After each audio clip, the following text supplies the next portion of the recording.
Fish. So you have the horror for Valentine's Day. My mother is a fish could be your quoted line for Mother's Day.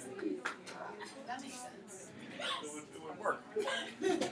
Um, Yesterday we were taking a look at a couple things. Really, those two questions, which there's kind of stuck, I guess. The two big questions were, why does he, Marlowe, kind of admire Kurtz, or at least refer to him as a remarkable man? And so we went through that whole explorer thing, and we'll kind of come back to that, I bet, in a little bit. But where Marlowe wants to kind of go where no man has gone before, and Kurtz has kind of gone there and into the depths of his soul and all of that stuff. But where we kind of left off, I know, with yesterday, because I wrote the question, why, here at the end. What does the narrator say at the very end, and why would he say this? Now, you'll have to kind of remind me, did we even get to what he actually says at the end? No. I didn't think we did. What does he say at the end? And if you don't know, that's when we can open up the book and take a little look, too. Doesn't he say that they, enter the heart of darkness? He does. Now, who's he? Just so we can kind of clarify. Well, the narrator says it, but Marlowe and, that he's on. Yeah, like kind of entering that heart of darkness. But yeah, the person who is, we have our narrator back again at the end of the book is that unnamed narrator.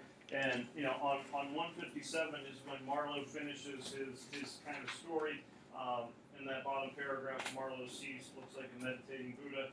And then the last sentence, the offing was barred by a black bank of clouds going on to 158, and the tranquil waterway leading to the uttermost ends of the earth flowed somber under an overcast sky, seemed to lead into the heart of an immense darkness.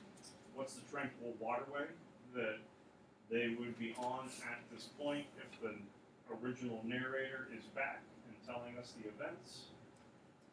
They're not on the Congo, but they would be on the River Thames, which would be flowing into England, Europe, I guess, depending on the direction. So for that question, and not that it is the end-all, be-all final answer, what is the heart of darkness? Certainly, it could go with Kurtz's soul. This was stuff that we were mentioning last week. Congo, the heart of Africa. But this whole idea about, the atrocities of imperialism and Europe in itself really gets supported when you would consider you have the narrator at the very end talking about the River Thames is going into the heart of darkness, that it's not that initial viewpoint that you might think with Congo, but that it actually very well could be Europe, which really kind of, I would say, reinforces the importance of that narrator. If the narrator's not there, the unnamed narrator, the story is Marlowe, given his account of what happens in the Congo, and you go, wow, that's terrible. Oh well. Because it's written in 1899. It's 2017. It's hard to kind of establish the context. But for the audience that it would be written for, soapstone, intended audience, purpose, all that kind of stuff, if you're looking at an 1899 audience of Great Britain, Europe in general, what happens then to the narrator with his viewpoint? How's the narrator different at the end than he was at the beginning? When he first talks about the Thames River at the very beginning of the book, what's his initial viewpoint? Glorious history, the explorers of England, look at all this stuff, we're just like those guys. We're going into darkness. What has happened? Well, he's listened to this story about everything that has simply gone on, and not just Kurtz and Marlowe, but certainly kind of all of Europe. So that becomes a pretty big deal. What is the heart of darkness? It's still multiple things. Certainly soul, whether it be Kurtz, you could argue humanity. But those misguided, naive viewpoints that a lot of folks within Europe have, this at one point could have been the unnamed narrator, but now he recognized the harsh realities that have taken place. So that narrator plays a pretty important, significant role in kind of how does that whole purpose of the story happen. And I think that also emphasizes the disconnect, or at least the separation between Marlowe and Conrad, that they would not be the same person. or necessarily have the same viewpoints, because that narrator can then kind of provide a little bit of commentary about, you know, the effect of what Marlowe's journey was, both physical and psychological. Any questions, ideas, concerns about anything besides what question 1 through 50 is?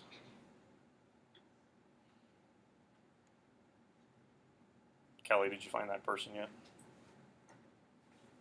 That would be a no. Megan, what? Just say it was on multiple choice.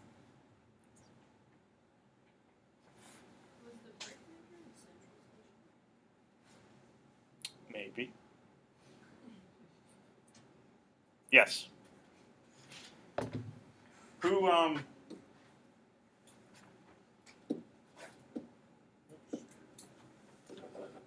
outer, central, I can spell. Who goes where? We got one. We got a brickmaker. Which, and then all before we get to you, I would say there's 2 characteristics that you probably want to, or at least not characteristics, 2 things about the brickmaker that you probably want to remember. Number 1, he's a brickmaker who doesn't make bricks. That's kind of weird. Number 2, what's his physical possession that he has? Yeah, remember he's got Lady Liberty on the wall, you know, holding the torch that is blindfolded. Oh, that's not a good flame. There we go. That is blindfolded. Which, when you go back to that idea of misguided, naive viewpoints, Justice is blind. Is White Europe blind surrounding what's going on? Is Kurtz realizing that he is now kind of dipping into his heart of darkness where Justice isn't going to see truth anymore? But you got a brickmaker with a painting. You got a brickmaker who does not make bricks. Brickmaker's viewpoint about Kurtz, because that's something to always consider with the characters. Likes Kurtz, favors Kurtz, wants to know Kurtz, despises Kurtz. That might be something to kind of think about. Olaf, who were you going to throw out there? Okay, where's he at? He's outer station. If we were to have a lineup of individuals and go, which one's the accountant, how would we be able to pick him out just from looks? All right, all white, impeccably dressed.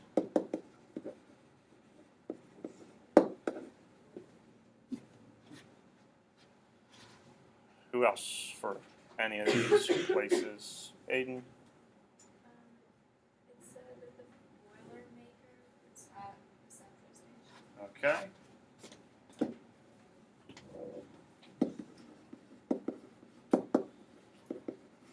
And he works with Marlowe when it comes to boat and all that kind of stuff, you know, looking for rivets and all that kind of stuff. Who's in charge at Central Station? Aiden's got Central Station down. There you go.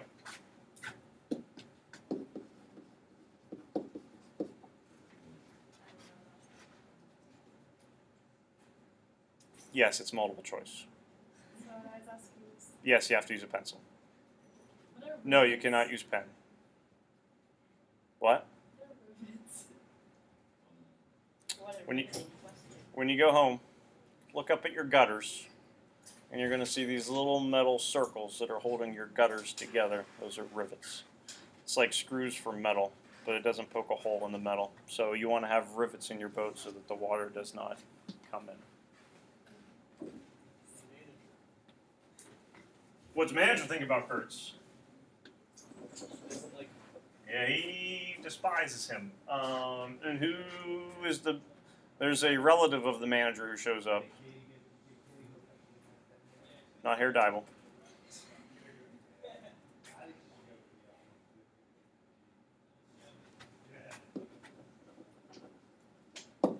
Olaf, what should I study? We want to find out who the relative of the manager would be. That would be someone else to kind of think about a little bit. It is the manager's uncle. So Maddie doesn't have to study that one as much.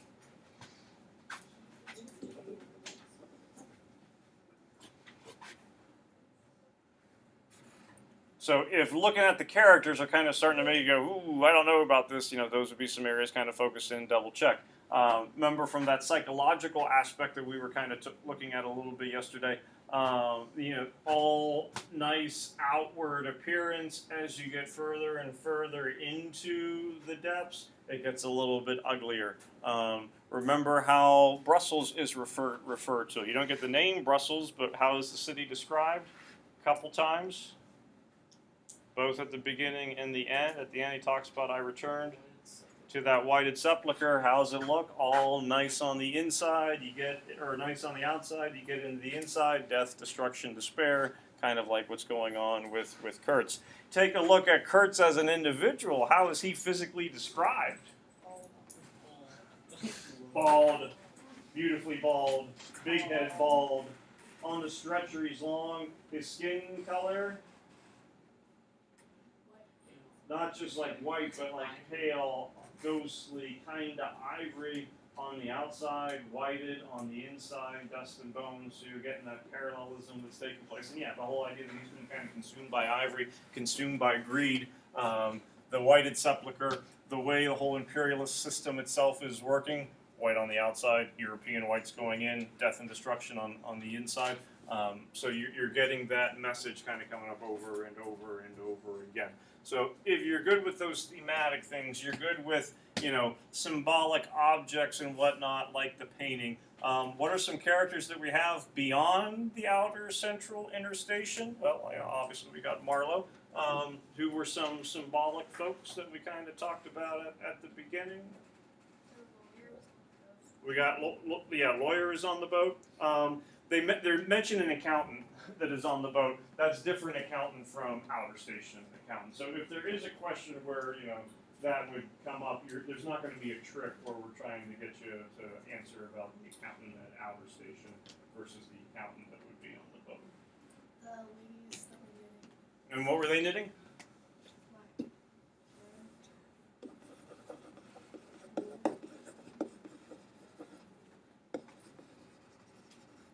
And remember, we associated them with what concept? Kind of like illusion taking place? The Fates.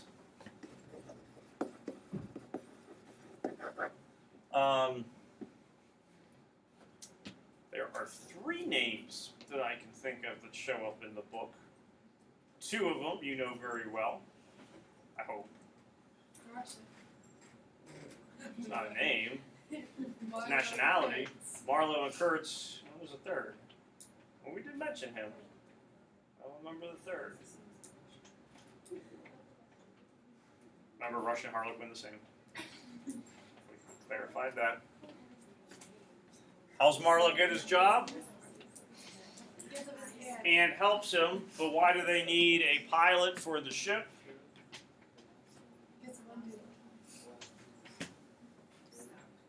Last one was stabbed by the chieftain's son over a dispute of 2 chickens. Anyone remember his name? Might be something. Someone remember it. Speak up.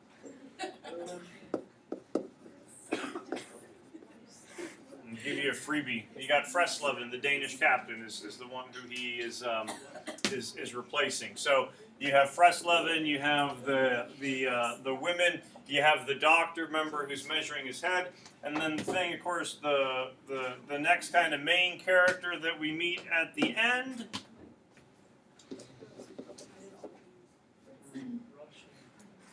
At the end, could put Russian at interstation. Mention that.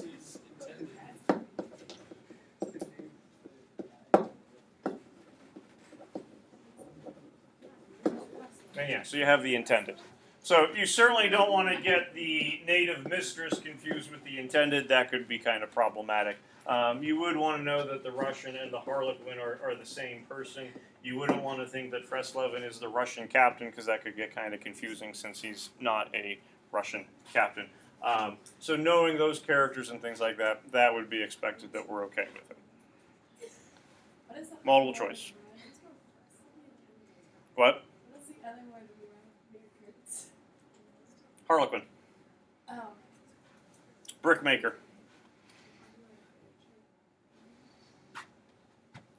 How are they intended? They are not married, and people weren't losing points for this on reading check quiz like yesterday. Like one of the common details that was getting thrown out there, probably after Kurt says the horror would be like his intended is dressed all in black and stuff like that. A couple people put like his wife is dressed in black. Is not married to her. So intended, basically, another term for fiance, intended to marry, but it really is not going to happen anymore. But she does not get a name at all. Neither does the mistress, the native mistress. But I think it's always again interesting that who are you looking at? You got Marlowe, you got Kurtz, you have Fressleben. You could say three characters who possibly, if not all three, go insane, get specific names. Everyone else is still kind of generic. Someone was asking, and I might have mentioned this yesterday, I don't remember, where does the intended live? Is it in Brussels? Is it in London? We don't know. But I think a big part of that is because she remains kind of blind, rather naive to everything that's going on. Kind of like what's happening in the painting, that she becomes that more representative of all of Europe. So it doesn't matter where she lives, but it's more that viewpoint that matters more than anything else. And one of the things that, Conrad does, I think, rather well, kind of crafty throughout the course of the book, is he sets up a lot of parallels, a lot of contrasts, and with that contrast wants you to kind of think about things. So, for example, if you were to say, hey, where's the book take place? A bunch of folks are going to go, ooh, it's on the Congo River, but the technical Jeopardy answer would be, what is the setting of the book? That's the cop-out answer.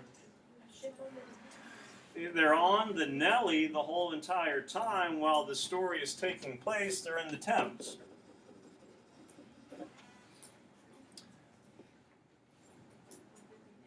You have Africa set up as a location, though he mentions it only once, and you also have then like kind of European viewpoints. What are other contrasts that he also kind of plays around with, where I think people have preconceived notions versus maybe what some realities would be? Could be abstract terms, could even be, specific characters. Just mentioned I don't know, take your answer. Dark and light or black and white. Yeah, there's, and he even kind of like plays with those things a little bit, but a lot of light, white, which I would say initially people think of as being more European from stereotypical and sometimes racist viewpoints, to darkness, black. But at the end, where is the darkness? More European with the Thames. You have the intended, who kind of contrasts her. Had that hand up and they just stole the answer. Which, and again, what did I mention was one of the more common details that people mentioned? She's dressed in black. What's she wearing? A lot of ornamental, especially a lot of like white kind of ivory, is on there. So Conrad likes to kind of juxtapose those things and mess around with them a little bit. I think if he even went on a little bit more of an abstract viewpoint,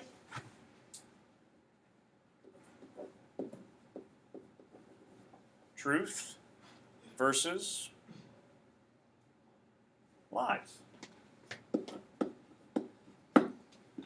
Now, it's not that you can say, well, which side is truth ultimately on, but you certainly have a lot of folks who are looking for truth, and in the end, lies are what come up. Imperialism, what's really happening with it, what's the role of Europe within Africa. I think if you even go on a little bit more of an individual level, and not to kind of rehash everything that we talked about yesterday, but Marlowe searches for what would be possible answers, not answers, but what would be possible ways to end that sentence? What does Marlowe search for? Whether concrete, physical, abstract, hurts?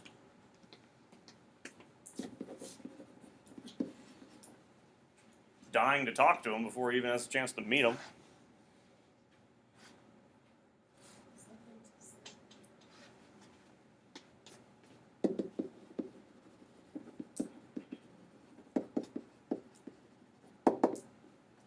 Kurt says the whore, he has nothing to say. And like even kind of playing off of that, he wants something to say. What does he have to, I guess, know in order to have something to say? That sounds weird, but at what point will Marlowe have something to say? If he finds some truth. Get philosophical on this.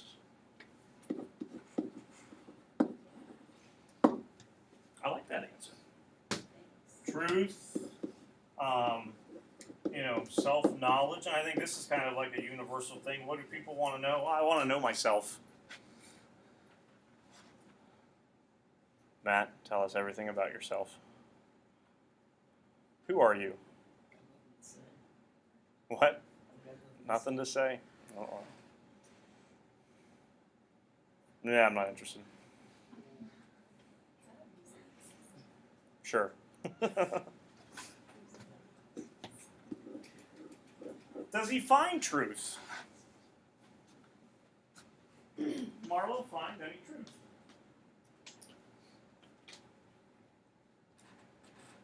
Just made this answer down in the book. You can't answer this. No, I need you to think about it. I say he does find truth because he finds out that Kurt has truth. I guess. They're laughing at you. That I'm came with out you. better in my head. I'm with you. This is like going off, but I think he finds Kurtz's truth, not his own, but I think he does find at least someone else's. Okay. Let's continue with this sentence completion, kind of playing off both of you guys. To know good, you must know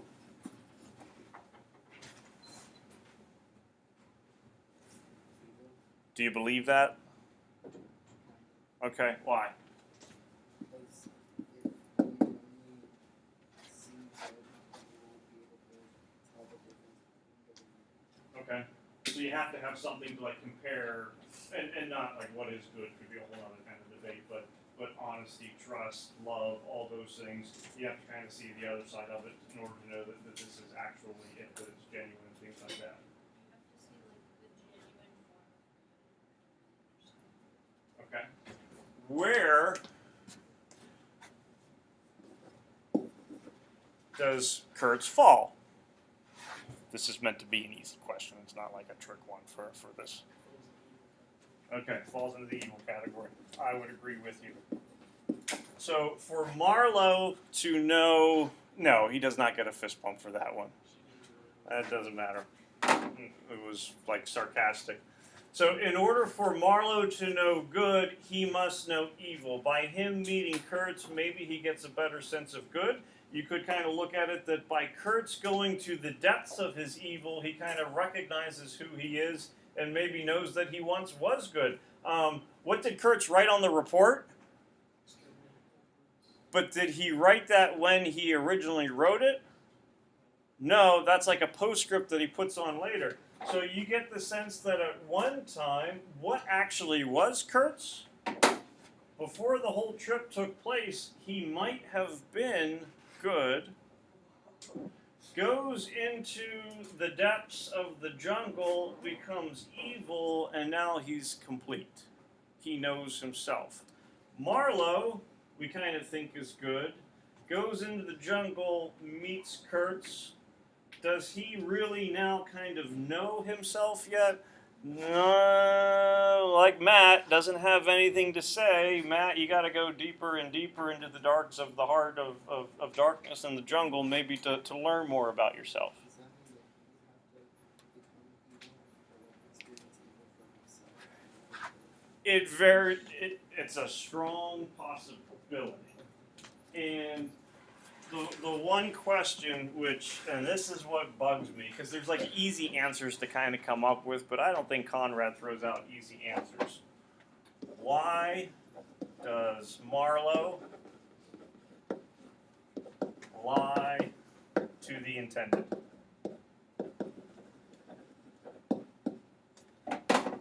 Why lie? He didn't say your name, sweetheart. He said the horror, the horror. I showed him a picture of you, and he went the horror, the horror. I don't know if it's like a connection, but that's what he said. He didn't really show a picture. To preserve the good memory, the good legacy that can live with them, but you know he'll know the truth. Well, something along the same lines, just like keep his, like everyone in Europe thought very highly of him, and just to keep that.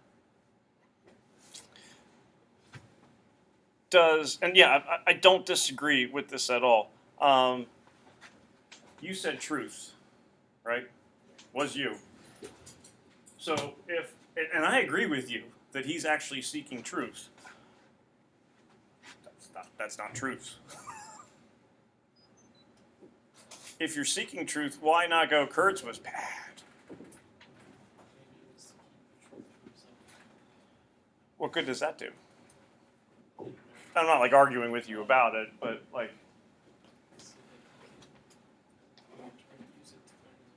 Okay. That might tie in with the intended saying she knew Kurtz better. So the fact that truth to himself, so he knew Kurtz better. Okay. Yeah, I mean, and you could certainly argue that if neither of them really know Kurtz, because intended knows that Kurtz, he knows other Kurtz. Is there actually someone who kind of knows both Kurtzes? We're not sure about. Maybe the mistress knows everything. Like, Will found a truth that wasn't the truth that he wanted.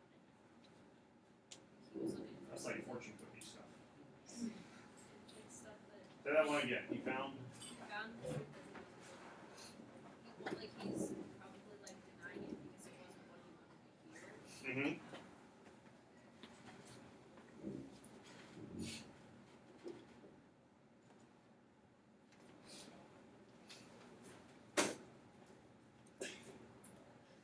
The answer has arrived.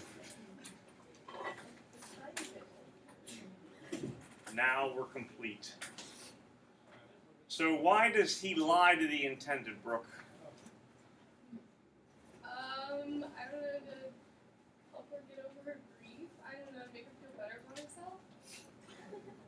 Yeah, no one else said that, so that's so far that's pretty good. Here.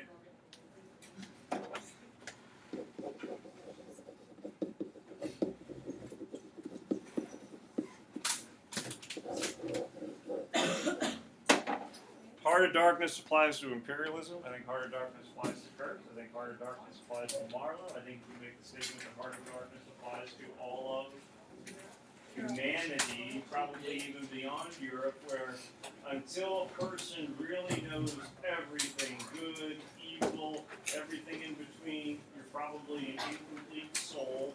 You are an explorer looking for things. Marlowe's a wanderer, Marlowe's an explorer, I'm still kind of looking for that truth. Alright, Kurtz, draft